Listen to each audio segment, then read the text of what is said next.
ഇങ്ങനെ ഒരു സത്സംഗം ഇവിടെ എനിക്ക് പറയാനായിട്ട് അവസരം തന്ന ക്ഷേത്ര ഉപദേശക കമ്മിറ്റി പ്രസിഡന്റ് ജയമോഹൻ KK, ക്ഷേത്ര ഉപദേശക സമിതി സെക്രട്ടറി അജിത് വിശ്വനാഥൻ, ബാക്കി ക്ഷേത്ര ഉപദേശക സമിതിയിലുള്ള എല്ലാ അംഗങ്ങൾക്കും എൻ്റെ നന്ദി ഞാൻ പറയുന്നു.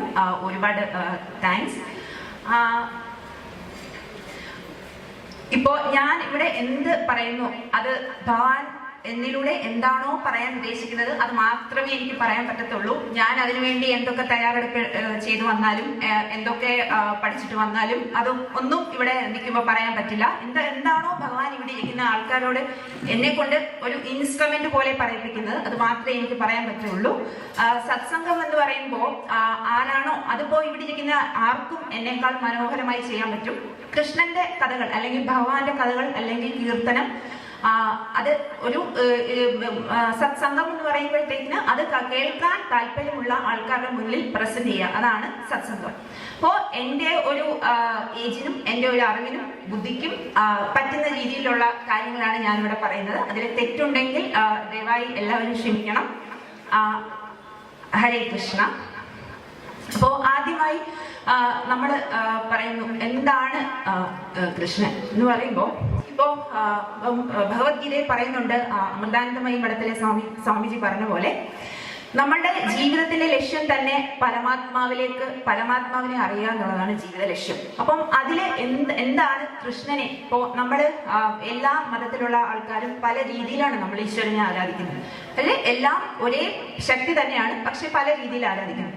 അപ്പം അതിൽ നിന്നും എന്താണ് കൃഷ്ണനെ അല്ലെങ്കിൽ കണ്ണനോട് എന്താണ് വ്യത്യസ്തനാക്കുന്നത്? എന്തുകൊണ്ടാണ് കണ്ണനോട് നമുക്ക് ഇത്ര സ്നേഹം വരുന്നത്? കാരണം ഇവിടെ ഇരിക്കുന്ന എല്ലാവർക്കും അറിയാം, കാരണം കണ്ണനോട് ഒരുപാട് ഇഷ്ടമുള്ള ആൾക്കാരായിരിക്കും മിക്കവരും. കണ്ണനോട് ഇഷ്ടമില്ലാത്ത ആൾക്കാരൊന്നും എനിക്ക് തോന്നുന്നില്ല അങ്ങനെ അമ്പലത്തിൽ വരാൻ പറ്റുന്നതും അല്ലെങ്കിൽ കണ്ണനെ ആരാധിക്കാൻ പറ്റും ഒന്നും പറ്റില്ല. എന്ന് വെച്ചാൽ കണ്ണനോട് എപ്പോഴാണ് നമുക്ക് ഇഷ്ടം ഉണ്ടാകുന്നത്? അപ്പം ഭഗവാൻ നമ്മളെ തിരഞ്ഞെടുക്കുകയാണ്. അപ്പം കണ്ണനോട് ഇഷ്ടം ഉണ്ടാവുന്നത് എപ്പോഴാണെന്ന് വെച്ച് കഴിഞ്ഞാൽ കണ്ണൻ നമ്മളെ ഇഷ്ടപ്പെടുമ്പോഴാണ് നമുക്ക് കണ്ണനോട് ഇഷ്ടം ഉണ്ടാവുന്നത്. നമ്മൾ എന്തൊക്കെ ശ്രമിച്ചു നമുക്ക് ഒരിക്കലും കൃഷ്ണനോടുള്ള ഭക്തി അല്ലെങ്കിൽ കൃഷ്ണന്റെ തത്വം മനസ്സിലാക്കാൻ പറ്റത്തില്ല. കണ്ണൻ എപ്പോഴാണോ നമുക്ക് തിരഞ്ഞെടുക്കുന്നത്, എപ്പോഴാണോ നമുക്ക് അവസരം തരുന്നത്, അപ്പോൾ മാത്രമാണ് നമുക്ക് കൃഷ്ണനോട് അടുക്കാൻ പറ്റുന്നത്. അപ്പോ ആ പരമാത്മാവ് എന്നുള്ളൊരു ചൈതന്യം, ഈശ്വരൻ എന്നൊരു സങ്കല്പം, അതൊരു വലിയ പോസിറ്റീവ് എനർജിയാണ്. ഇപ്പം ഈശ്വര വിശ്വാസം ഇല്ലാത്ത ആൾക്കാർ പറയും ഭഗവാൻ ഇല്ല, ഈശ്വരൻ ഇല്ല എന്നൊക്കെ പറയും. അതവർ പറഞ്ഞോട്ടെ, കാരണം പ്രൂവ് ചെയ്തിട്ടില്ലാത്ത കാര്യങ്ങളൊന്നും ഇല്ല എന്ന് നമുക്ക് പറയാൻ പറ്റത്തില്ല. ഇപ്പം നമ്മളിവിടെ എല്ലാവരും ഇരിക്കുന്നു, എല്ലാവരും ഇപ്പോ നമ്മൾ ശ്വാസം എടുക്കുന്നുണ്ട്. അപ്പൊ നമുക്കറിയാം ഓക്സിജൻ ആണ് ജീവവായു. എന്നാൽ നമുക്ക് ഓക്സിജൻ കാണാൻ പറ്റില്ല എന്ന് വെച്ച് ഓക്സിജൻ ഇല്ല എന്നാർക്കും പറയാൻ പറ്റില്ല. അപ്പോ ഒരു പരമമായ ശക്തി അതുണ്ട്, അതാണ് ഈശ്വരൻ. അത് നമുക്ക് പല രീതിയിലായിരിക്കും അതിന്റെ അനുഭവം ഉണ്ടാവുക. അതിന്റെ ഭാവങ്ങൾ പലർക്കും വ്യത്യസ്തമായിട്ടായിരിക്കും തോന്നുന്നത്. അപ്പം അത് നമുക്ക് അനുഭവിച്ചിട്ടില്ല എന്ന് പറയുന്നതുകൊണ്ട് ഒരിക്കലും ഈശ്വരൻ ഇല്ല എന്ന് പറയാൻ പറ്റത്തില്ല. നമ്മൾ കാണുന്നില്ല എന്നുള്ളത് കൊണ്ട് ഇല്ല എന്നല്ല അതിന്റെ അർത്ഥം. കാരണം നമ്മളുടെ 5 ഇന്ദ്രിയങ്ങളാണ് നമുക്കുള്ളത്. ആ 5 ഇന്ദ്രിയങ്ങൾ കൊണ്ട് നമുക്ക് എന്താണോ മനസ്സിലാക്കാൻ പറ്റുന്നത് അത്രയും നമുക്ക് മനസ്സിലാക്കാൻ പറ്റത്തുള്ളൂ. ഈ പരമാത്മാവ് അല്ലെങ്കിൽ ഈശ്വരൻ എന്നുള്ള വിശ്വാസം അല്ലെങ്കിൽ ശക്തി അതിനും അപ്പുറമാണ്. അതിനും വലിയ വലിയ തലങ്ങളിൽ എത്തുമ്പോൾ മാത്രമേ അതിനെ പൂർണ്ണ രൂപത്തിൽ നമുക്ക് മനസ്സിലാക്കാൻ പറ്റത്തുള്ളൂ. ഇപ്പൊ നമുക്ക് എന്താണോ 5 ഇന്ദ്രിയങ്ങൾ കൊണ്ട് മനസ്സിലാക്കാൻ പറ്റുന്നത് അതാണ് നമുക്ക് ഈശ്വരൻ. അപ്പൊ അത് ഓരോരുത്തരും പല രീതിയിലാണ് ആരാധിക്കുന്നത്. ചിലവർക്ക് ഇപ്പം കൃഷ്ണൻ എന്നുള്ളൊരു ഭാവത്തിലായിരിക്കും ആരാധിക്കുന്നത്. ചിലർക്ക് ഇപ്പം പരമശിവൻ. അത് നമ്മളുടെ ഇഷ്ടത്തിനനുസരിച്ച് നമ്മൾ ആ ഭാവം മാറ്റിക്കാണും. പക്ഷെ എല്ലാ ശക്തിയും ഒന്ന് തന്നെയാണ്. അപ്പൊ അതിൽ നിന്ന് എന്താണ് കൃഷ്ണൻ വ്യത്യാസം വരുത്തുന്നത്? അപ്പൊ ഭഗവാൻ ഭൂമിയിൽ വന്നപ്പോൾ, ദ്വാപര യുഗത്തിൽ കൃഷ്ണൻ ഭൂമിയിൽ വന്നപ്പോൾ, അപ്പം ഭഗവാനാണ് ഈ പറയുന്ന പരമാത്മാവാണ്. ഈ ഉള്ള യൂണിവേഴ്സും അല്ലെങ്കിൽ ഈ ബ്രഹ്മാണ്ടങ്ങളെല്ലാം ഉൾക്കൊള്ളുന്ന ഒരേ ഒരു ശക്തിയാണ്, ഈശ്വരനാണ്. അപ്പം ആ ഈശ്വരൻ ഭൂമിയിൽ വന്നിട്ട് ഒരു മനുഷ്യ ജന്മം എടുത്ത് നമുക്കൊരു ഐഡിയൽ ഹ്യൂമൻ ബീങ് എങ്ങനെ ആയിരിക്കണം എന്ന് കാണിച്ചു തരണമെങ്കിൽ അത്ര മാത്രം കരുണ ഈശ്വരന് മനുഷ്യനെന്നുള്ള ഒരു ജീവജാലത്തോട് ഉള്ളത് കൊണ്ടാണ് ഭഗവാൻ വന്നത്.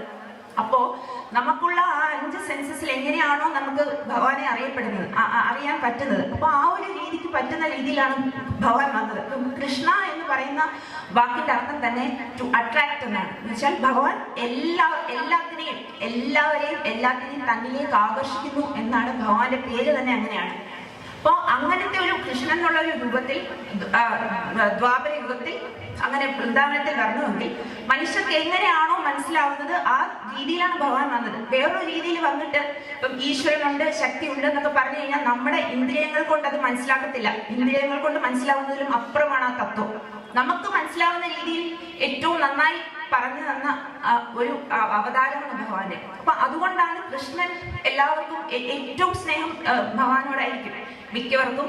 അപ്പൊ കൃഷ്ണനോടാണ് ആ ഭാവം, ഭക്തിഭാവം കൂടുതൽ വരുന്നത് ഭഗവാനാണ്. ഭഗവാനാണ് ഏറ്റവും എപ്പോഴും നമുക്ക് ഏറ്റവും ഉണ്ട്, അല്ലെങ്കിൽ നമ്മുടെ കൂടെ ഉണ്ട് എന്ന് പറയുന്ന ശക്തി എപ്പോഴും അത് ഭഗവാനാണ്. അത് നമ്മളുടെ ഇന്ദ്രിയങ്ങൾക്ക് മനസ്സിലാവുന്ന രീതിയിൽ ഭഗവാൻ അവതരിച്ചത് കൊണ്ട് മാത്രമാണ് അത് അങ്ങനെ ഉള്ളത്. അപ്പം അതാണ് ഭഗവാനെ ബാക്കി ഉള്ള ഈശ്വര സങ്കല്പത്തിൽ നിന്നും വ്യത്യസ്തനാക്കുന്നത്. അപ്പോ ഞാൻ പറഞ്ഞു, ഭഗവാനെ ഇഷ്ടപ്പെടാൻ തുടങ്ങുന്നത് ഭഗവാൻ നമ്മളെ സെലക്ട് ചെയ്യണം. ആദ്യം ഭഗവാൻ ഇഷ്ടമുള്ളവർക്ക് മാത്രമേ കൃഷ്ണനെ സ്നേഹിക്കാൻ പറ്റത്തുള്ളൂ. അപ്പൊ എപ്പോഴാണ് കൃഷ്ണൻ നമ്മളെ സെലക്ട് ചെയ്യുന്നത്? എങ്ങനെയുള്ള ആളുകളെയാണ് കൃഷ്ണൻ സെലക്ട് ചെയ്യുന്നത്? ആദ്യമായിട്ട് അതിന് വേണ്ടത് നമ്മൾ ധർമ്മമാർഗത്തിലായിരിക്കണം. നമ്മൾ എന്ത് കർമ്മം ചെയ്യുന്നവരായാലും ഏത് കർമ്മ മേഖലയിലുള്ളവരായാലും നമ്മൾ ആ ഒരു ധർമ്മമാർഗം പിന്തുടരുന്നുണ്ടോ എന്നുള്ളത് ആദ്യത്തെ ഇത് ധർമ്മമാർഗം പിന്തുടരണം. അതുപോലെ നമുക്ക് സ്വാമിജി പറഞ്ഞ പോലെ മനുഷ്യരോടുള്ള അല്ലെങ്കിൽ എല്ലാ ജീവജാലങ്ങളോടുള്ള ഒരു സ്നേഹഭാവം ഉണ്ടാവണം. കരുണയുള്ളവരായിരിക്കണം, സഹായ മനസ്കതയുള്ളവരായിരിക്കണം. അങ്ങനെ കുറെ ക്വാളിറ്റീസ്, കുറെ ക്രൈറ്റീരിയാസ് ഉണ്ട്. ജോബ് ആപ്ലിക്കേഷൻ ഒക്കെ കൊടുക്കുമ്പോൾ ഉള്ള ക്രൈറ്റീരിയാസ് പോലെ കുറെ ക്രൈറ്റീരിയാസ് ഉണ്ട്. ഈ ക്രൈറ്റീരിയാസ് എല്ലാം ഫുൾഫിൽമെന്റ് ആയാൽ മാത്രമേ കൃഷ്ണൻ സെലക്ട് ചെയ്യത്തുള്ളൂ. അപ്പോൾ കണ്ണൻ സെലക്ട് ചെയ്യുന്നത് ചിലപ്പം നമ്മളുടെ ഒരു ജീവിതത്തിലെ ഏതെങ്കിലും ഒരു ഘട്ടത്തിൽ വെച്ചിട്ടായിരിക്കും. ചിലപ്പോൾ വയസ്സാവുമ്പോഴായിരിക്കും, ചിലപ്പോൾ കുട്ടിയാവുമ്പോഴേ കണ്ണനോട് ഭയങ്കര സ്നേഹമായിരിക്കും. അപ്പൊ ആ ക്രൈറ്റീരിയാസ് മാച്ച് ആവുന്ന ആൾക്കാരെ മാത്രമേ കണ്ണൻ സെലക്ട് ചെയ്യത്തുള്ളൂ. അപ്പോൾ അപ്പോഴാണ് നമുക്ക് കൃഷ്ണനോട് സ്നേഹം തോന്നുന്നത് എന്ന് വെച്ചാൽ അതിന്റെ അർത്ഥം കൃഷ്ണൻ അപ്പം നമ്മളെ സെലക്ട് ചെയ്തു. അപ്പോഴാണ് നമ്മൾ കൃഷ്ണനെ സ്നേഹിക്കുന്നത്. അപ്പോ സെലക്ഷൻ ക്രൈറ്റീരിയയില് വേറെ ഒന്നെന്ന് പറഞ്ഞു കഴിഞ്ഞാൽ തീരെ അഹങ്കാരം അല്ലെങ്കിൽ ഒരു നമ്മൾ പറയും ആറ്റിറ്റ്യൂഡാണ് അല്ലെങ്കിൽ അഹങ്കാരമാണ്. ആ അഹങ്കാരം ഉള്ളവരെ ഒന്നും കണ്ണൻ സെലക്ട് ചെയ്യത്തില്ല. അപ്പോ നമുക്ക് ആഗ്രഹം ഉണ്ടാവും, നമ്മൾ പറയും അങ്ങനെ ആൾക്കാരൊക്കെ പറയും കൃഷ്ണ ഭക്തരാണ്, പക്ഷെ അത് ഭഗവാൻ സെലക്ട് ചെയ്യാതെ നമുക്ക് ഒരിക്കലും കണ്ണനെ സ്നേഹിക്കാൻ പറ്റത്തില്ല. പിന്നെ ഉള്ള ഒരു വഴി എന്ന് പറഞ്ഞു കഴിഞ്ഞാൽ ഭഗവത്ഗീതയിൽ പറയുന്നത് പരമാത്മാവിനെ അറിയാനുള്ളത് ജ്ഞാനം എന്നാണ്. ഈ ജ്ഞാനം എന്ന് പറയുന്നത് ഏത് രൂപത്തിലുള്ള ജ്ഞാനവും അത് ജ്ഞാനം തന്നെയാണ്. ഇപ്പോൾ സയന്റിഫിക് നോളജ് ആയാലും അത് ജ്ഞാനമാണ്. ചിലർക്ക് പുരാണത്തിലുള്ള ജ്ഞാനമായിരിക്കും, അതും ജ്ഞാനം തന്നെയാണ്.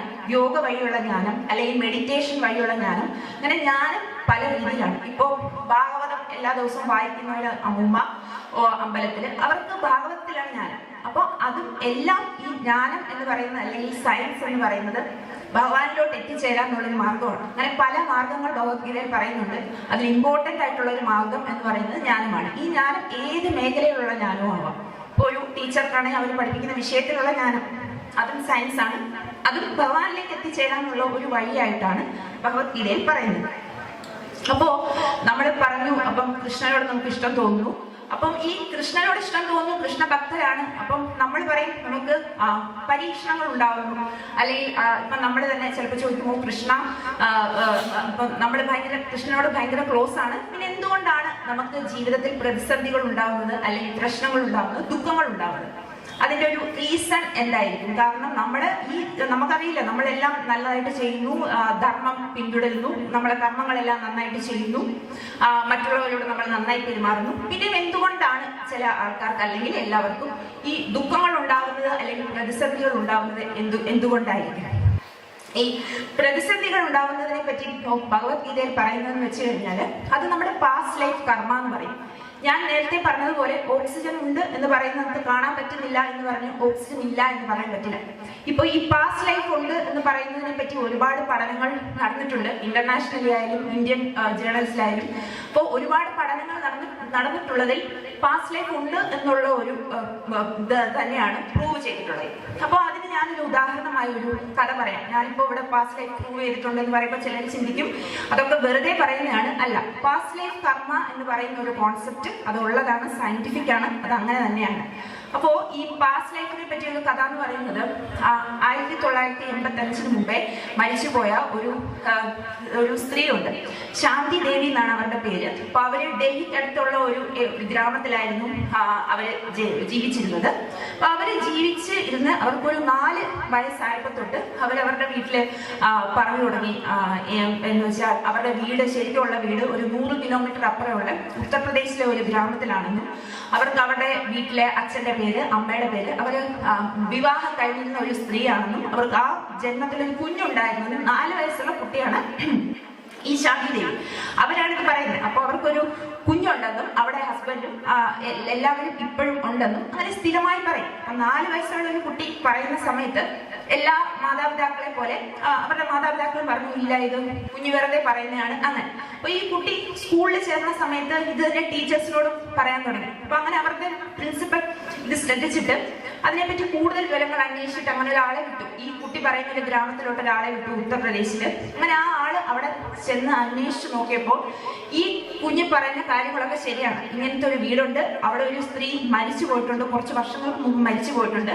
ആ സ്ത്രീ മരിച്ചത് അവരുടെ ഡെലിവറി കഴിഞ്ഞിട്ട് ഒരു 10 ദിവസം, 10th ഡേ ഓഫ് ഡെലിവറിയിലാണ് അവർ മരിച്ചത്. അപ്പൊ അവരുടെ കുഞ്ഞുണ്ട്, ഹസ്ബൻഡുണ്ട്, അവരുടെ ബാക്കിയുള്ള വീട്ടുകാരെല്ലാവരും ഉണ്ട്. അപ്പൊ അങ്ങനെ ഈ കേസ് ഈ ഒരു ഇൻസിഡന്റ് നാഷണൽ ലെവലില് ശ്രദ്ധ നേടുകയും മഹാത്മാഗാന്ധി ആ സമയത്തൊരു സ്പെഷ്യൽ കമ്മീഷൻ നിർമ്മിച്ചു. എന്ന് വെച്ചാൽ ഇതിനെപ്പറ്റി കൂടുതൽ അന്വേഷിക്കാൻ വേണ്ടിയിട്ട് മഹാത്മാഗാന്ധിയുടെ നേതൃത്വത്തിലുള്ള ഒരു കമ്മീഷൻ ഉണ്ടാക്കുകയും അങ്ങനെ ആ കമ്മീഷൻ സയന്റിഫിക് ആയിട്ട് അന്വേഷിക്കുകയും ഈ കുട്ടിയെ ഇന്റർവ്യൂ ചെയ്യുക, ബാക്കിയുള്ള ആൾക്കാരോട് ചോദിക്കുക, ബാക്കി ഈ കുട്ടി അവിടെ ചെന്നിട്ട് അവർക്ക് മാത്രം അറിയാവുന്ന കുറെ ഇൻസിഡന്റ് കാര്യങ്ങളെല്ലാം കൃത്യമായിട്ട് പറഞ്ഞു ഈ 4 വയസ്സുള്ള കുട്ടി. അപ്പൊ അതങ്ങനെ പ്രൂവ് ചെയ്തൊരു കാര്യമാണ്. അപ്പൊ ഞാൻ ഈ പറഞ്ഞ ഈ കഥ അത് പ്രൂവ്ഡ് ആണ്. അതിന്റെ ജേർണൽസ്, അതിന്റെ ആർട്ടിക്കിൾസ് ഒക്കെ നമുക്ക് അതിനകത്ത് ഇന്റർനെറ്റിൽ കാണാൻ പറ്റും. അപ്പൊ അങ്ങനെ ലോകത്ത് ഒരുപാട് സ്ഥലത്ത് ഈ പാസ്റ്റ് ലൈഫിനെ പറ്റിയിട്ട് പ്രൂവ് ചെയ്തിട്ടുണ്ട്. അപ്പം നമ്മളിപ്പോ ഈ ജന്മത്തിൽ അനുഭവിക്കുന്ന ചില കാര്യങ്ങൾ നമ്മൾ വിചാരിക്കും ഇതിന്റെ റീസൺ എന്താണ്? ഈ റീസൺ എല്ലാം പാസ്റ്റ് ലൈഫ് കർമ്മയാണ്. പാസ്റ്റ് ലൈഫ് കർമ്മ നമുക്ക് ഈ ജന്മത്തിൽ ഒന്നും ഇതിന്റെ റിസൾട്ട് ഒന്നും കിട്ടാനില്ലായിരിക്കും നമ്മളിപ്പോ ഇവിടെ ആരും ജനിച്ച് ഇവിടെ ഇരിക്കില്ല.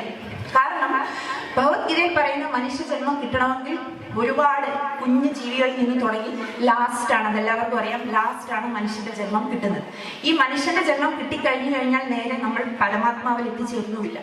നമ്മളിവിടെ ഭൂമിയിൽ ചെയ്യുന്ന നല്ല കാര്യങ്ങൾ അല്ലെങ്കിൽ നമ്മൾ ചെയ്യുന്ന നന്മ, നമ്മളുടെ ധർമ്മം, ഇതൊക്കെ അനുസരിച്ചിട്ടാണ് നമ്മുടെ നെക്സ്റ്റ് ലൈഫ് ചെയ്യുന്നത്. നെക്സ്റ്റ് ലൈഫിന്റെ ഭാവി ഇരിക്കുന്നത്. അപ്പം നമുക്ക് ഈ നെക്സ്റ്റ് ലൈഫ് എന്നുള്ള ഒരു ഇത് നന്നാക്കുക എന്നുള്ളതല്ല നമ്മുടെ ലക്ഷ്യം. അപ്പൊ മനുഷ്യ ജീവിതം എന്തിനാണ്, ഇപ്പൊ പരമാത്മാവിന് മനുഷ്യ ജന്മം എന്തിനാണ് ഉണ്ടാകുന്നതെന്ന് വെച്ച് കഴിഞ്ഞാല് പരമാത്മാവ് എന്നുള്ള തത്വത്തെ അറിയാൻ വേണ്ടിയിട്ടുള്ള ഒരു ഏക അവസരമാണ് മനുഷ്യ ജീവിതം. കാരണം വേറെ ഉള്ള ഒരു ജീവജാലങ്ങൾക്കും പരമാത്മാവെന്നുള്ള തത്വം അറിയത്തില്ല. അപ്പൊ നമ്മൾ ഒരുപാട് ജന്മങ്ങളെടുത്ത് അവസാനം വരുമ്പോൾ ഈ പരമാത്മാവിന്റെ തത്വം അറിയുന്നത് വേറെ തലങ്ങളിലാണ്. ആ തലങ്ങളിൽ എത്തുന്നത് എന്ന് പറയുമ്പോൾ അത് ഇപ്പൊ ഇംഗ്ലീഷിൽ പറയുവാണെങ്കിൽ എക്ടസി എന്ന് പറയുന്നത് വെച്ചാൽ പരമാനന്ദം. നമ്മൾ വിചാരിക്കും നമ്മൾ ഇന്ദ്രിയങ്ങളിൽ കൂടെ അറിയുന്ന സന്തോഷത്തിനേക്കാളും അപ്പുറം ഒരു പരമാനന്ദമാണ് നമ്മൾ പരമാത്മാവ് എന്നുള്ള തത്വത്തെ അറിയുന്നത്. പരമാത്മാവിൽ നമ്മളുടെ ആത്മാവ് അലിഞ്ഞു ജന്മം ഉണ്ടാവുന്നുണ്ട്. അപ്പം അത് അറിയാം, നമ്മൾ അത് മനസ്സിലാക്കാത്തിടത്തോളം കാലം ഈ മനുഷ്യ ജന്മങ്ങൾ വീണ്ടും വീണ്ടും പല പല കുടുംബത്തിൽ മനുഷ്യരായി ജനിച്ചു വരും. അപ്പൊ അതിനിടയിലാണ് വരുന്നത് ഈ സ്വർഗത്തിൽ പോകുന്നു, നരകത്തിൽ പോകുന്നു എന്നുള്ള ഓരോ കോൺസെപ്റ്റ് ഒക്കെ അതിനിടയിൽ വരുന്നതാണ്. കാരണം നന്മ ചെയ്തു കഴിഞ്ഞാൽ അവർ സ്വർഗത്തിൽ പോകുന്നു എന്ന് വെച്ചാൽ അവർക്ക് പിന്നെ ജന്മം ഇല്ലെന്നല്ല, വീണ്ടും അവർ തിരിച്ചു വരും. അപ്പോ ഈ നമ്മുടെ ഭൂമിയെ പറ്റി പറയുന്നത് മൃത്യു ലോകമാണ്, ഭൂമി സങ്കടങ്ങളുടെ ലോകമാണെന്ന് പറയുന്നു. അപ്പോ നമ്മളുടെ ആത്മാവിന്റെ പരമലക്ഷ്യം എന്ന് തന്നെ പറയുന്നത് ഈ ഒരു സൈക്കിൾ, ജനിക്കുക, മരിക്കുക, വീണ്ടും ജനിക്കുക, മരിക്കുക, കർമ്മഫലങ്ങൾ അനുഭവിക്കുക, അത് സ്റ്റോപ്പ് ചെയ്യാന്നുള്ളതാണ് നമ്മുടെ ലക്ഷ്യം ആവേണ്ടത്. ഇപ്പൊ നമ്മൾ വിചാരിക്കും നമ്മളൊക്കെ ജനിച്ചു, യൂണിവേഴ്സ് ഉണ്ട്, ഭൂമിയുണ്ട്, ഇതിന്റെയൊക്കെ എക്സിസ്റ്റൻസിന്റെ കാര്യം എന്താണ്? എന്തുകൊണ്ടാണ് ഇപ്പോ യൂണിവേഴ്സ് ഉള്ളത് അല്ലെങ്കിൽ ഭൂമി ഉള്ളത്? എന്തുകൊണ്ടാണ് നമ്മളൊക്കെ ജനിച്ചിരിക്കുന്നത്? എന്തായിരിക്കും അങ്ങനെ? അതിന്റെ കാര്യം എന്തായിരിക്കും എന്ന് വെച്ച് കഴിഞ്ഞാല് ഇപ്പം അതെല്ലാം ഒരു എനർജി കോൺസെപ്റ്റ് ആണ്. അപ്പം എനർജി കോൺസെപ്റ്റ് എന്ന് പറഞ്ഞു കഴിഞ്ഞാൽ ഞാൻ പറയുന്ന സുപ്രീം എനർജി അല്ലെങ്കിൽ നമ്മൾ പറയുന്ന ഈശ്വരൻ അല്ലെങ്കിൽ പരമാത്മാവ്, അതിൽ നിന്നുണ്ടായ ഈ ജന്മങ്ങൾ അല്ലെങ്കിൽ അതിൽ നിന്നുണ്ടാവുന്ന ആത്മാവ്, അതിൽ നിന്ന് ആത്മാവിന്റെ തുടിപ്പ്, ജീവൻ, ഇതൊക്കെ അൾട്ടിമേറ്റ്ലി പരമാത്മാവിലേക്ക് എത്തുന്നതിലാണ് അതിന്റെ ലക്ഷ്യം വെക്കേണ്ടത്. അപ്പൊ അതാണ് നമ്മുടെ ഒരു മനുഷ്യ ജീവിതത്തിന്റെ എക്സിസ്റ്റൻസിന്റെ അർത്ഥം തന്നെ. നമ്മൾ പറയും നമുക്ക് ആ മനുഷ്യജീവിതത്തിന്റെ എക്സിസ്റ്റൻസിൽ അതിന്റെ ഇടയ്ക്ക് കുറെ കർമ്മങ്ങൾ ചെയ്യാനുണ്ട്. നമ്മളുടെ കർമ്മ മേഖല ഏതാണ് എന്നുള്ള അതനുസരിച്ച് നമുക്കിവിടെ കുറെ കർമ്മങ്ങൾ ചെയ്യാനുണ്ട്. പക്ഷെ അൾട്ടിമേറ്റ് ലക്ഷ്യം എന്ന് പറയുമ്പോൾ ഓരോ ആത്മാവിനും അൾട്ടിമേറ്റ് ലക്ഷ്യം എന്ന് പറയുന്നത് പരമാത്മാവിലേക്ക് എത്തുക എന്നുള്ളതാണ് അൾട്ടിമേറ്റ് ലക്ഷ്യം. അപ്പോ ഈ പരമാത്മാവിലേക്ക് എത്തുന്നത്, ആത്മാവ് എപ്പോഴും പരമാത്മാവിലേക്ക് എത്തുന്നത്, അല്ലെങ്കിൽ നമ്മുടെ ഈ ജനന മരണ സൈക്കിൾ ബ്രേക്ക് ചെയ്തിട്ട് അവിടേക്ക് എത്തുന്ന തലത്തിലേക്കുള്ളതിന്റെ എക്സ്പ്ലനേഷൻ ഭഗവത്ഗീതയിൽ ഓരോ ചാപ്റ്ററിലും നന്നായി പറഞ്ഞിട്ടുണ്ട്. ഓരോ ചാപ്റ്ററിലും എക്സ്പ്ലെയിൻ ചെയ്ത് പറഞ്ഞിട്ടുണ്ട് അതിൽ എന്തൊക്കെയാണ് ചെയ്യേണ്ടത്. ഇപ്പോ അതിനകത്ത് ഇപ്പം ഭഗവത്ഗീതയിൽ പറയുന്നു ഇപ്പം എങ്ങനെയാണ് ആ ഭക്തിയുടെ പല ഭാവങ്ങളെ പറ്റിയിട്ട് ഭക്തിയുടെ 9 ഭാവങ്ങളെ പറ്റിയിട്ട് കൃഷ്ണൻ അർജുനന് പറഞ്ഞു കൊടുക്കുന്നുണ്ട്. അതിൽ ഒന്നാമത്തെയാണ് ശ്രവണം. അപ്പം ആദ്യം നമ്മൾ കുഞ്ഞായിരിക്കുമ്പോൾ അല്ലെങ്കിൽ ക്ലാസ്സിൽ പഠിക്കുമ്പോൾ വീട്ടുകാരൊക്കെ പറഞ്ഞു ഒരു ചെറിയ കുട്ടി ആദ്യം കേൾക്കുന്നു, ഈശ്വരനെ പറ്റിയിട്ടുള്ള കഥകൾ കേൾക്കുന്നു, ഈശ്വരൻ ഉണ്ട് എന്നുള്ള അമ്പലത്തിൽ വരുന്നു, അങ്ങനെ പല പല കഥകൾ കേൾക്കുന്നു. അപ്പം ഈ ശ്രവണത്തിൽ സ്റ്റാർട്ട് ചെയ്ത് സെക്കൻഡ് സ്റ്റെപ്പ് കീർത്തനമാണ്. അപ്പം ഈ ഭഗവാനെ പറ്റി കേൾക്കുന്ന ഒരു വ്യക്തി പതുക്കെ കീർത്തനം എന്ന് പറയുമ്പോഴത്തേക്കിന് ഈ ഈശ്വരന്റെ ആരാധനയിലേക്ക് കടക്കുന്നു, കീർത്തനങ്ങൾ പാടുന്നു. ഇപ്പോഴൊന്നും മനസ്സിലായിട്ടില്ല എന്താ കാര്യം എന്ന്. അപ്പം മൂന്നാമത്തെ സ്റ്റെപ്പ് ശ്രവണം, കീർത്തനം. മൂന്നാമത്തെന്ന് പറയുമ്പോൾ സ്മരണമാണ്. എന്ന് വെച്ച് കഴിഞ്ഞാൽ ഈ ചെയ്ത ആള് ഈ 2 സ്റ്റെപ്പ് കഴിയുമ്പോഴത്തേക്കിനും പിന്നെ ഭഗവാനെ ആലോചിച്ചു കൊടുക്കുന്നു, സ്മരിക്കുന്നു. ഇടയ്ക്കിടയ്ക്ക് ഈശ്വരനെ പറ്റി ആലോചിക്കുന്നു. ഓരോ കാര്യം ചെയ്യുമ്പോഴും ആലോചിക്കുന്നു, അയ്യോ ഇത് ഞാൻ ചെയ്യുന്നത് ഈശ്വരനെ ഇഷ്ടപ്പെടുന്ന രീതിയിലാണോ എന്ന് ആലോചിക്കുന്നു. അപ്പൊ സ്മരണം മൂന്നാമത്തെ സ്റ്റെപ്പ് കഴിഞ്ഞു. നാലാമത്തെ പാദസേവനമാണ് നാലാമത്തെ സ്റ്റെപ്പ്. എങ്ങനെയാണ് ഈ പാദസേവനം വരുന്നത്? ഈ പാദസേവനം എന്ന് ഉദ്ദേശിക്കുന്നത് അമ്പലത്തിൽ മാത്രം പൂജ ചെയ്ത് എടുക്കുന്ന ഒരു കാര്യമല്ല, അത് ആർക്കും ചെയ്യാവുന്ന കാര്യമാണ്. പാദസേവനം എന്ന് പറയുമ്പോൾ ഇപ്പോൾ ഞാനിവിടെ നിൽക്കുന്നു, കണ്ണനെ പറ്റി പറയുന്നു, അപ്പൊ ഞാനൊരു ഇൻസ്ട്രുമെന്റ് ആണ്, കണ്ണന്റെ പാദസേവനം ചെയ്യുന്ന ഒരു വ്യക്തി. അപ്പൊ അങ്ങനത്തെ ഒരു ഭാവം വരുന്നതാണ് പാദസേവനം. അഞ്ചാമത്തെ സ്റ്റെപ്പ് എന്ന് പറയുന്നത് അർച്ചനമാണ്. അർച്ചനം എന്ന് പറയുമ്പോൾ നമ്മളിപ്പോൾ വീട്ടിലായാലും അമ്പലത്തിലായാലും ഭഗവാനെ പൂജിക്കുന്നു, ആ ഒരു അർത്ഥമാണ് അർച്ചന, വന്ദനം. അപ്പം നമ്മൾ പതുക്കെ പ്രാർത്ഥിച്ചു തുടങ്ങുന്നു. അപ്പം ആ സ്റ്റെപ്പ് എത്തി.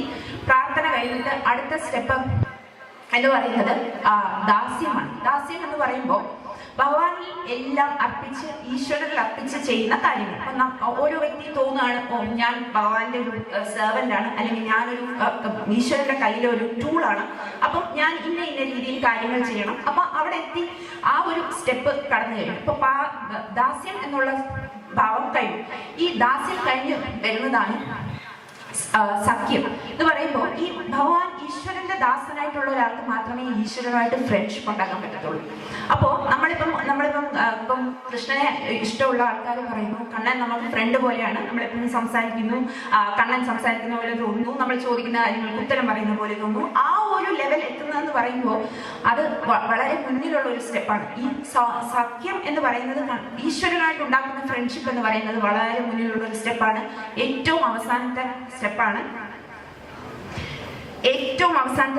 ആത്മനിവേദനം. ഇപ്പം ഇത്രയും സ്റ്റെപ്പുകൾ കടന്നിട്ട് 9ാമത്തെ സ്റ്റെപ്പിൽ എത്തുന്ന ആളെന്താ വിചാരിക്കുക, എല്ലാം ഈശ്വരനിൽ അർപ്പിച്ച് ചെയ്യുന്നത് എന്ന് വെച്ച് കഴിഞ്ഞാൽ നമ്മുടെ കയ്യിൽ ഒന്നും കൺട്രോൾ ഇല്ല, എല്ലാം ഭഗവാനിൽ അർപ്പിച്ച് ചെയ്യുന്ന ഒരു സ്റ്റെപ്പിലേക്ക് എത്തുന്ന, ഒരു തലത്തിലേക്ക് എത്തുന്ന ഭക്തി. ഇങ്ങനെ 9 തരത്തിലുള്ള ഭക്തി ഭഗവത്ഗീതയിൽ കൃഷ്ണൻ അർജുനന് എക്സ്പ്ലെയിൻ ചെയ്ത് കൊടുക്കുന്നുണ്ട്. അപ്പോ ഈ ഒരു മാർഗത്തിലൂടെ എത്തുന്ന ഒരാള് മാത്രമേ ഈ കൃഷ്ണ തത്വം എന്താണെന്ന് അറിയാൻ പറ്റത്തുള്ളൂ. അപ്പം കൃഷ്ണ തത്വം അറിയാൻ ഈ ഭക്തി മാർഗത്തിലോട്ട് വരുന്ന ആൾക്കാരുണ്ട്. അല്ലാതെ തന്നെ ഭഗവാൻ അവതാരം ചെയ്ത സമയത്ത് കണ്ണൻ നന്നായി കാണിച്ചു തന്നിട്ടുണ്ട്, എങ്ങനെയായിരിക്കണം ഒരു മനുഷ്യൻ, എങ്ങനെയായിരിക്കണം എന്ന് കണ്ണൻ തന്നെ കാണിച്ചു തന്നിട്ടുണ്ട്. ഇപ്പൊ കണ്ണൻ കുഞ്ഞായിരിക്കുന്ന സമയത്ത് കണ്ണൻ എങ്ങനെയായിരുന്നു, അവിടുത്തെ ഏറ്റവും ഡിയറസ്റ്റ് ബേബി ആയിരുന്നു കണ്ണൻ. വൃന്ദാവനത്തിലെ ഏറ്റവും ഡിയറസ്റ്റ് ബേബിയാണ് കണ്ണൻ. അപ്പോ കണ്ണൻ ആസ് എ ബേബി അവിടെ ബെസ്റ്റ് ആയിരുന്നു. എന്ന് വെച്ചാൽ കുഞ്ഞായിരിക്കുമ്പോൾ എന്തൊക്കെയാണോ കുഞ്ഞുങ്ങൾ ചെയ്യുന്നത് അത് ആ കാര്യത്തിൽ കണ്ണൻ വളരെ വളരെ ബെസ്റ്റ് ആയിരുന്നു. അത് കഴിഞ്ഞിട്ട് കണ്ണൻ അമ്മയോടുള്ള സ്നേഹം, അപ്പൊ ആസ് എ സൺ അമ്മയോടുള്ള സ്നേഹത്തിനകത്തും കണ്ണൻ വളരെ ഉത്കൃഷ്ടമായിട്ടുള്ള സ്നേഹം, എങ്ങനെയാണോ മനുഷ്യർ ജീവിക്കേണ്ടത് അത് കണ്ണൻ അവിടെ കാണിച്ചു.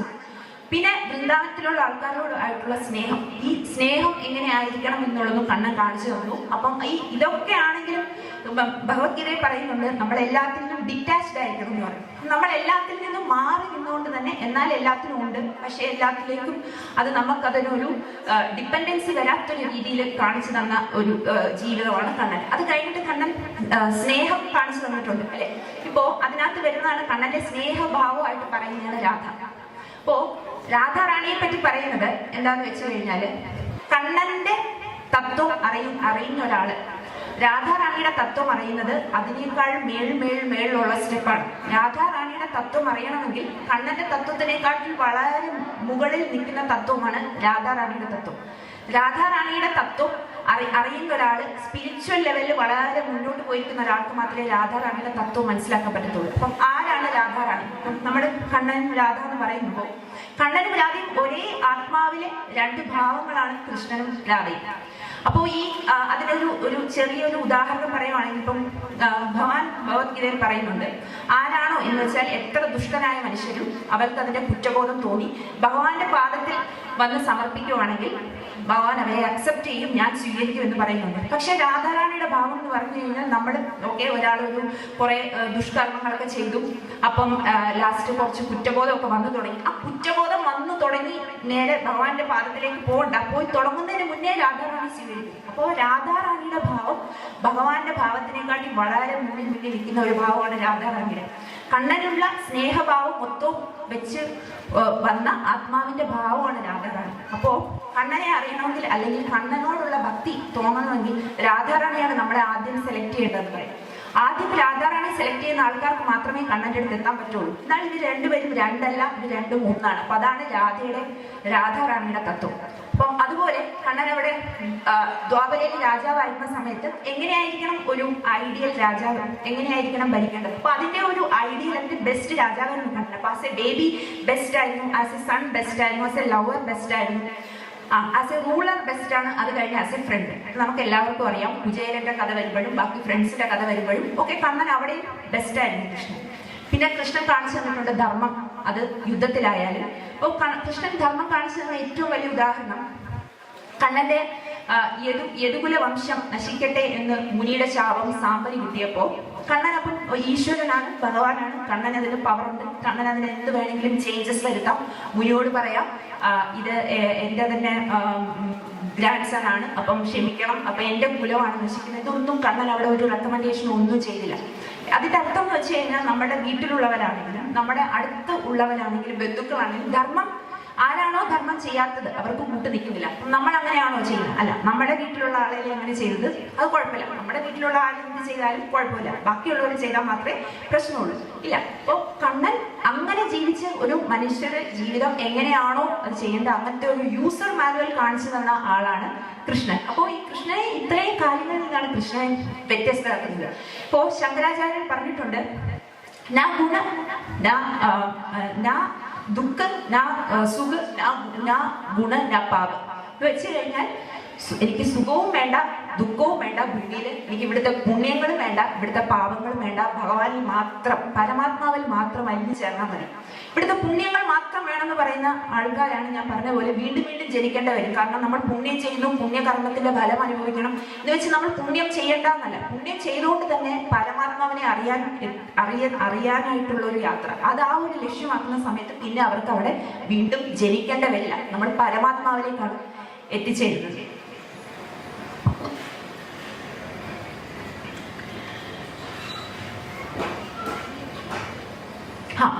ഇനിയിപ്പോ ഞാൻ പറഞ്ഞു, ഇപ്പം കണ്ണൻ നമ്മളെ സെലക്ട് ചെയ്തു, അപ്പൊ നമ്മള് കൃഷ്ണന്റെ ഭക്തരായി. അപ്പോൾ ചില ആൾക്കാർക്ക് ഈ കൃഷ്ണനോട് അടുക്കാനായിട്ടുള്ള ചില ഇൻസിഡൻസസ് വരും. ചിലവര് ഇപ്പം കണ്ണനോട് ഭക്തി തോന്നി തുടങ്ങുന്ന നിമിഷം അല്ലെങ്കിൽ ക്ലോസ് ആവുന്ന നിമിഷം അവർക്ക് എന്തെങ്കിലും ജീവിതത്തിൽ എന്തെങ്കിലും ലോസ് അല്ലെങ്കിൽ നഷ്ടം വരുന്ന സമയത്തായിരിക്കും അവര് കണ്ണനെ ആദ്യമായിട്ട്, അപ്പൊ ആ ഒരു നഷ്ടം വരുന്ന സമയത്ത് കണ്ണനെ ആരാധിച്ചു തുടങ്ങി. അപ്പൊ ആ ഒരു നഷ്ടം കണ്ണനോട് അടുക്കാനായിട്ടുള്ള ഒരു കാരണമാണ്. ചിലർക്ക് എന്തെങ്കിലും ഒരു സന്തോഷം വരുന്ന സമയത്ത് നമ്മൾ നന്ദി പറയാൻ വേണ്ടിയിട്ട് അല്ലെങ്കിൽ ഭഗവാനോട് നന്ദി പറയുന്ന സമയത്ത് അങ്ങനത്തെ ഒരു അടുപ്പം തോന്നി കണ്ണനോട്. അപ്പം ഈ ജീവിതത്തിൽ നമുക്ക് എപ്പോഴാണോ ഈശ്വരനോട് അടുക്കുന്ന ഒരു ഘട്ടം വരുന്ന സമയത്ത് നമുക്കത് ദുഃഖമായിട്ട് വരും. ചിലർക്കത് എന്തെങ്കിലും ഒരു ലോസ്, എന്തെങ്കിലും നഷ്ടമായിട്ട് വരും, അല്ലെങ്കിൽ എന്തെങ്കിലും ഒരു സക്സസ്, നമ്മൾ എന്തെങ്കിലും ഒരു കാര്യം അച്ചീവ് ചെയ്തു, അപ്പൊ അതിന് വേണ്ടിയിട്ട് നന്ദി പറയുമ്പോൾ നമുക്ക് അതിനൊരു നന്ദി തോന്നിയിട്ടുള്ള ഒരു അടുപ്പം. അപ്പൊ അങ്ങനത്തെ കുറെ ഇൻസിഡൻസ് വന്നിട്ടാണ് നമ്മൾ കണ്ണനോട് അടുക്കുന്നത്. അപ്പം കൃഷ്ണനോട് എടുക്കാൻ വേണ്ടിയിട്ട് നമ്മുടെ ജീവിതത്തിൽ ഓരോ ഇൻസിഡന്റ് വരും. ഇപ്പൊ ഇവിടെ ഇരിക്കുന്നവരായി തന്നെ ഓർത്ത് നോക്കിയാൽ മതി, എപ്പോഴായിരിക്കും കൃഷ്ണനോട് കൂടുതൽ അടുത്തത്, ഏത് ഘട്ടത്തിലായിരിക്കും? എനിക്ക് ദുഃഖം വന്നപ്പോഴാണോ, അല്ലെങ്കിൽ സങ്കടം വന്നപ്പോഴാണോ, അല്ലെങ്കിൽ പരീക്ഷയിൽ ജയിച്ചപ്പോഴാണോ, അല്ലെങ്കിൽ എനിക്കൊരു ജോലി കിട്ടിയപ്പോഴാണോ?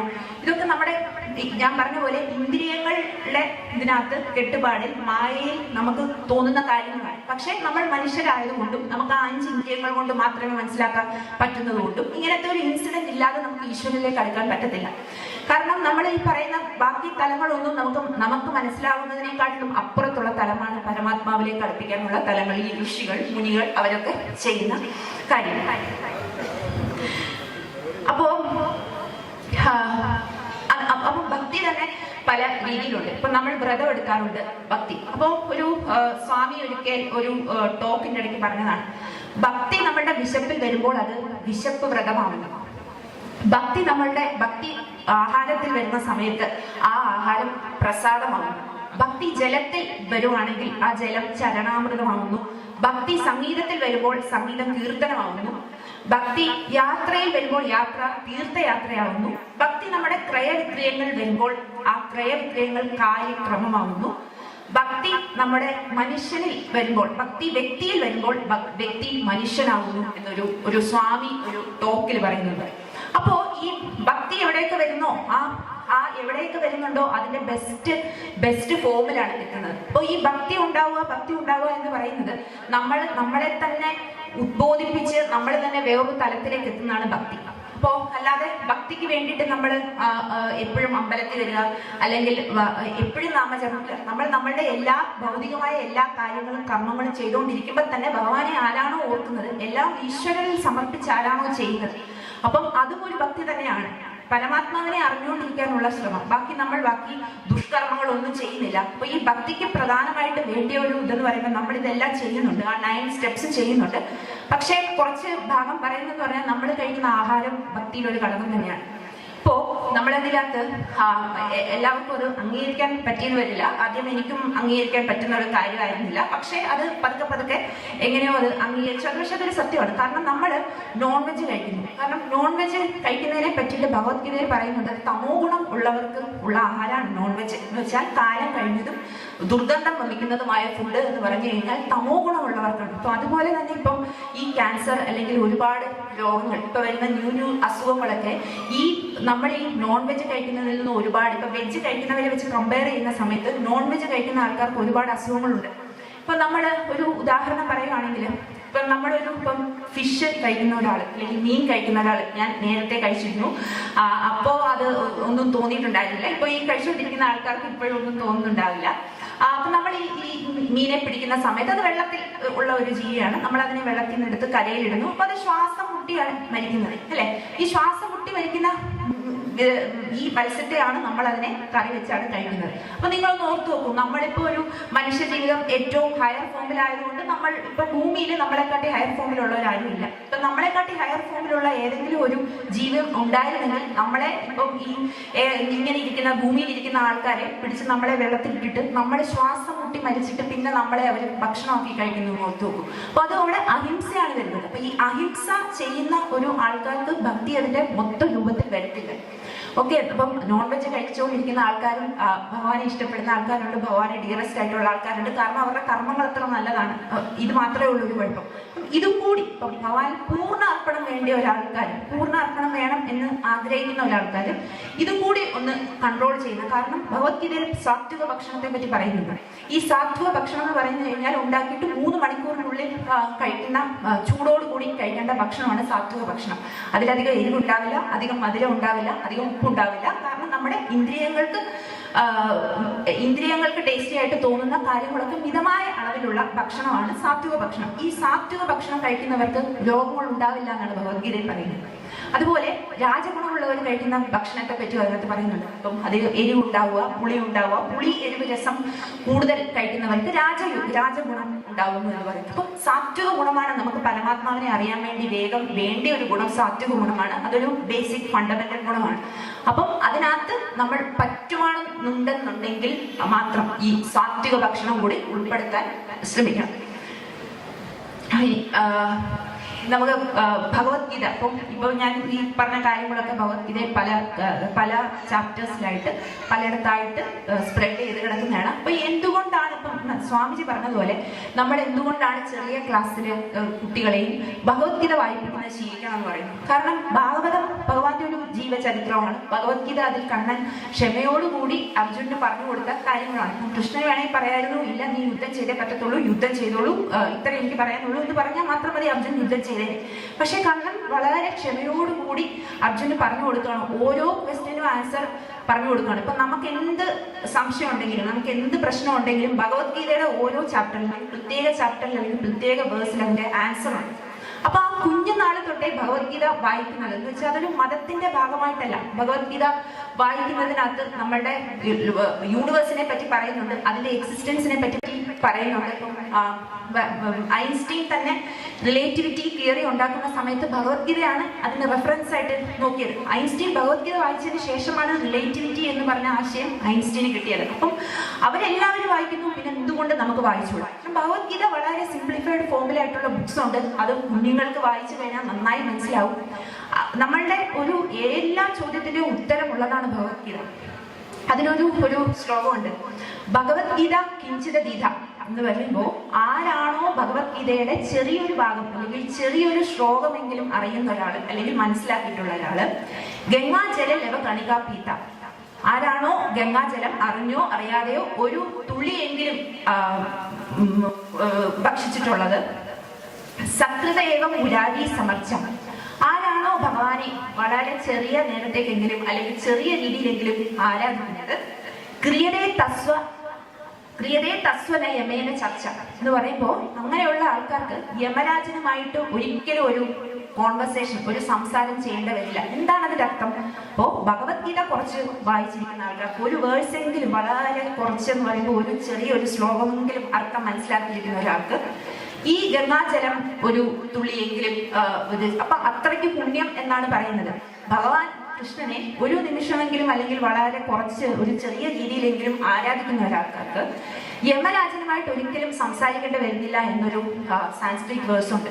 അപ്പം അതിന്റെ അർത്ഥം എന്തായിരിക്കും? അപ്പൊ അങ്ങനെയുള്ള ഒരാൾ മരിക്കില്ല എന്നാണോ? അല്ല, അങ്ങനെയുള്ള ഒരാൾ മരിക്കും, അവരുടെ ആത്മാവ് പരമാത്മാവിൽ എത്തിച്ചേരുന്നു എന്നാണ് ആ ഒരു വേഴ്സിന്റെ അർത്ഥം. അപ്പം അത്രയ്ക്കും ഭഗവത്ഗീതയെ പറ്റി എല്ലാ സ്ഥലത്തും പറയുമ്പോൾ നമ്മൾ മാത്രമാണ് ഭഗവത്ഗീത വായിച്ചിട്ടില്ലാത്ത ആൾക്കാർ ഇവിടെ ഈ കൂട്ടത്തിലുണ്ടാവും, വായിച്ചിട്ടുള്ളവരുണ്ടാവും, ഭഗവത്ഗീത ഇടയ്ക്കിടയ്ക്ക് വായിക്കുന്നവരുണ്ടാവും. ഭഗവത്ഗീത വായിക്കുന്ന സമയത്ത് ആ ഡിഫറൻസ് നമുക്ക് തന്നെ മനസ്സിലാവും.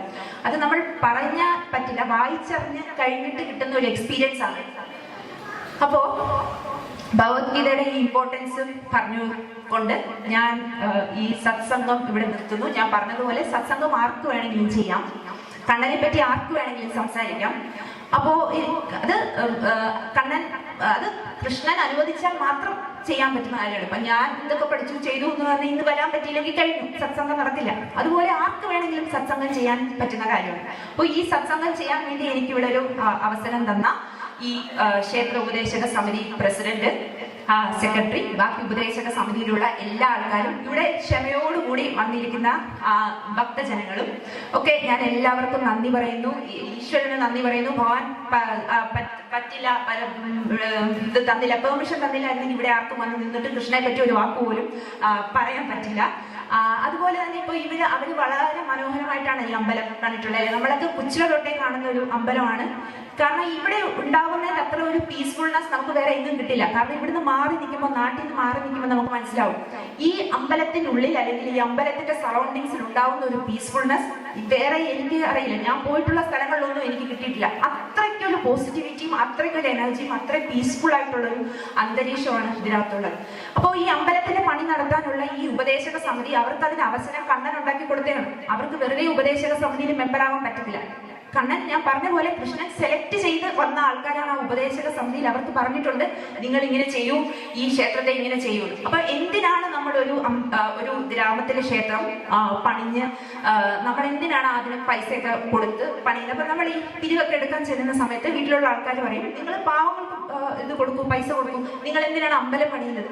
ഈ അമ്പലം പണിയുന്നതിലെ കോൺസെപ്റ്റ് എന്താണെന്ന് വെച്ച് കഴിഞ്ഞാൽ, ഒരു ഗ്രാമത്തിൽ ഒരു അമ്പലം ഉണ്ടാകുക എന്ന് പറഞ്ഞു കഴിഞ്ഞാൽ അവിടെ ഒരു വലിയ പോസിറ്റീവ് എനർജിയാണ്. അമ്പലമായാലും പള്ളിയായാലും മോസ്കായാലും അവിടെ ഒരു വലിയ പോസിറ്റീവ് എനർജി ഉണ്ട്.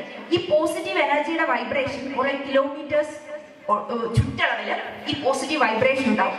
അപ്പം ആ അമ്പലത്തിന്റെ പോസിറ്റീവ് എനർജിയിൽ എന്തെങ്കിലും കുറവ് വരികയോ അല്ലെങ്കിൽ അമ്പലത്തിന്റെ പോസിറ്റിവിറ്റിക്ക് എന്തെങ്കിലും വ്യത്യാസം വരികയോ ചെയ്തു കഴിഞ്ഞാൽ ആ വൈബ്രേഷൻ അഫക്ട് ചെയ്യുന്നത് ഈ ചുറ്റളവിൽ താമസിക്കുന്ന നാട്ടിലുള്ള ആൾക്കാർക്ക് തന്നെയായിരിക്കും. ചിലപ്പോൾ അത് നമുക്ക് മനസ്സിലാവും, ചിലപ്പോൾ മനസ്സിലാവത്തില്ല. അപ്പൊ അതാണ് അമ്പലത്തിന്റെ തത്വം. നമ്മുടെ അമ്പലം എത്ര പോസിറ്റീവ് ആയിരിക്കുന്നോ, എത്ര നമ്മുടെ അമ്പലം ഫേമസ് ആവുന്നോ, എത്ര നമ്മൾ അമ്പലത്തിന് വേണ്ടി ചെയ്യുന്നോ, ആ ഒരു ചുറ്റളവിലുള്ള ആ ഒരു സർക്കിളിലുള്ള ആൾക്കാർക്കെല്ലാം ഇതിന്റെ ഗുണം കിട്ടുന്നതാണ്. ആ പോസിറ്റിവിറ്റി എല്ലാവർക്കും വരുമെന്നാണ്.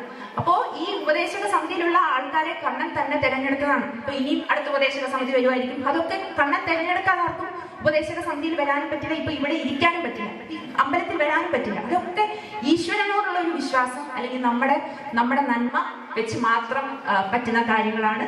അപ്പോൾ ഞാൻ എല്ലാവരോടും നന്ദി പറഞ്ഞ് ഞാൻ നിർത്തുന്നു. നന്ദി. Thank you. ഹരേ കൃഷ്ണ.